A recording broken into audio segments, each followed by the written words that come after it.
বন্ধুরা, এই মেয়েটি রাস্তার ধারে দাঁড়িয়ে কারোর সাথে কথা বলছে। তখন একজন চোর গাড়ি থেকে তার মোবাইল চুরি করে পালিয়ে যেতে শুরু করে।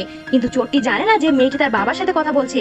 সে পুলিশ বিভাগের অনেক বড় কর্মকর্তা এবং পুলিশ মেয়েটির বাবাও চোরকে হুমকি দেন এবং তাকে বলে যে শীঘ্রই গ্রেপ্তার করা হবে। আর এতে চোর অনেক ভয় পেয়ে যায়, মেয়েটির মোবাইল ফেরত দিতে যায়। কিন্তু এখন মেয়েটি মোবাইলটি নিতে চায় না, কারণ তার বাবা বারণ করেছে আর বলে যে আপনি এটি আপনার কঠোর পরিশ্রমে চুরি করেছেন, তাই এটি আপনারই নেওয়া উচিত। এবং এরই মতো পুলিশও ছেলেটিকে মোবাইল চুরির অপরাধে গ্রেপ্তার করতে আসে। ছেলেটিকে গ্রেপ্তার করতে চলেছে, কিন্তু তারপরও মেয়েটি ছেলেটিকে তার বয়ফ্রেন্ডকে বলে বাঁচায়, যা শুনে ছেলে এবং পুলিশ দুইজনে অবাক হয়ে যায়। কিন্তু এখন পুলিশ সদস্যরা ছেলেটিকে গ্রেপ্তার না করে চলে যেতে হয়।